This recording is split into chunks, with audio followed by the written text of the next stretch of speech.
इस वक्त साबिक वफाकी वजीर पाकिस्तान तहरीक इंसाफ के रहनुमा फवाद चौधरी साहब हमारे साथ मौजूद है। अस्सलाम वालेकुम फवाद चौधरी साहब, बहुत बहुत शुक्रिया आपके वक्त के लिए। अमरीकी डॉक्टर्स का एक वफ्द एक बार फिर पाकिस्तान में, आज से चंद रोज़ पहले भी पाकिस्तान आए थे। बानी पीटीआई से मुलाकात भी हुई थी, इसको बैकडोर डिप्लोमेसी के ज़मन में देखा गया। अब एक बार फिर बानी पीटीआई रजामंदी का इजहार कर रहे हैं, मिलना चाहते हैं।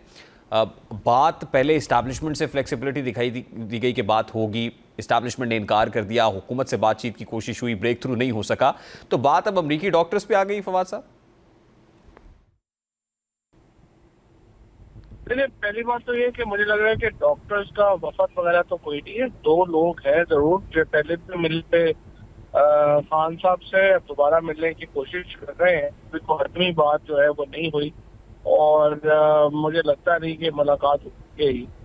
लेकिन बहरहाल बात यह है कि समझता हूँ कि जो पीटीआई का जो मौकफ है वो यही है कि आप एस्टेब्लिशमेंट से बात करें, क्योंकि हुकूमत जो है वो कुछ रिलीफ देने की पोजीशन में नहीं है। पहले जब ये हुआ ये था कि जब मीडिया ने कहा कि आप बात करें हुकूमत से बातचीत शुरू हुई, लेकिन आपने देखा कि कमेटी की मीटिंग ही नहीं करा सकी हुकूमत। उसकी वजह से खान साहब को ये तासुर कि हुकूमत जो है वो बिल्कुल ही पावरलेस है, तो इसलिए वो कहते हैं कि एस्टेब्लिशमेंट से बात हो तो बेहतर है। लेकिन बहरहाल अल्टीमेटली इसमें गवर्नमेंट भी शामिल हो सकती है, को तरीकाकार बनाना पड़ेगा हुकूमत को और पीटीआई। फवाद साहब, बानी पीटीआई का मौक़िफ़ अपनी जगह पे, लेकिन इस्टेब्लिशमेंट का भी तो एक मौक़िफ़ है और वो लगता ये है कि प्रिंसिपल पोजीशन यही है कि आप हुकूमत से बात करें। इस्टेब्लिशमेंट तो बात करने के लिए तैयार नहीं है। लेकिन ऐसे है नहीं ना। मिसाल के तौर के ऊपर जब पिछली दफा बातचीत शुरू हुई थी तो फिर एस्टेब्लिशमेंट हुकूमत को थोड़ा एम्पावर करती ना। अगर आपने उनको इतना इख्तियार दिया था और आपने कहा कि एस्टेब्लिशमेंट जो है ये जो पॉलिटिकल पार्टीज हैं ये आपस में बातचीत करें, तो फिर राना सावला ने, इरफान सदीकी ने, अयाज सादिक साहब ने, इसहाक डार साहब ने, उन्होंने क्या कोशिश नहीं कर ली कि वो एक मीटिंग करवा सके इमरान खान की और पीटीआई की टीम की। एस्टेब्लिशमेंट ने वो मीटिंग नहीं होने दी। और सवाल ये है कि ये कहना कि आप पॉलिटिकल पार्टी से बात करें और पॉलिटिकल पार्टी बेचारी कितने औकात ना हो कि वो prime minister, deputy prime minister, speaker, advisers, minister जो है वो कोशिश करते हैं वो एक जनरल साहब उनकी मुलाकात ना होने दें, तो वो कैसे चलेगा।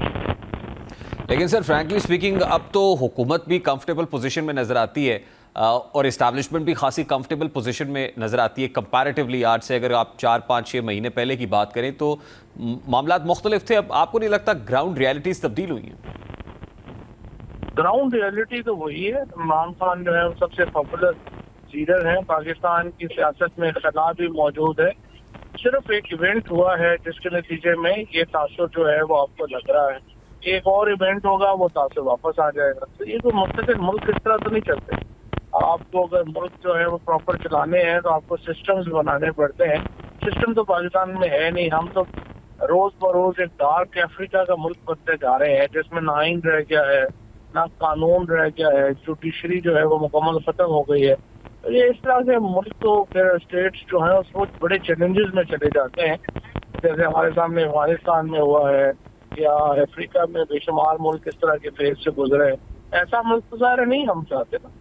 जी सर, आप कह रहे हैं कि बानी पीटीआई पॉपुलर लीडर है। अभी गुज़श्ता रोज़ देखिए तहरीक इंसाफ ने एहतजाज की कॉल दी थी, कितने लोग बाहर आए, कितना मौसर एहतजाज पीटीआई ने कर लिया।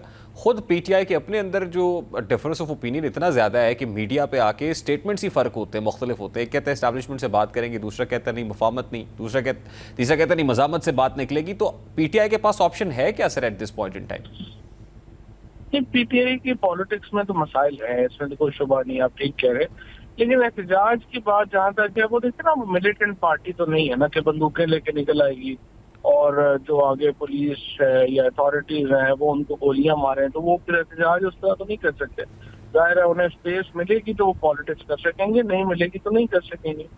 दूसरी तरफ ये बात जरूर है कि उनकी अपनी जो पॉलिटिक्स है या जो स्पेशली मौजूदा लीडरशिप है इसके पास कोई स्ट्रेटजी नहीं है और ये रोज टामक टोइयां मार रहे हैं। एक दिन एक बात होती है, दूसरे दिन दूसरी बात होती है, जिसकी वजह से जो आम कारकुन है वो भी मायूस हुआ है।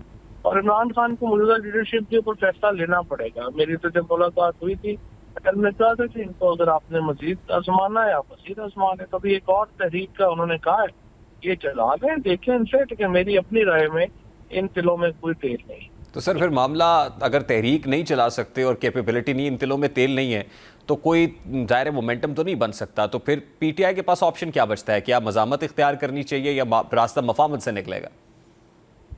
نہیں دیکھیں، سب سے پہلی بات تو یہ ہے کہ آپ اپوزیشن الائنس نہیں بنا سکے، آپ اکیلے کھڑے ہیں اپوزیشن کے اندر، یہ ایک بہت ہی بڑا سیٹ بیک ہے پی ٹی آئی کی پالیٹکس کو۔ پھر اس کے بعد آپ دیکھیں دباؤ، انٹرنل پریشر جو ہے وہ صرف ڈی چوک میں آنا ہی نہیں ہوتا، اور بھی بڑے طریقے ہیں دباؤ بڑھانے کے۔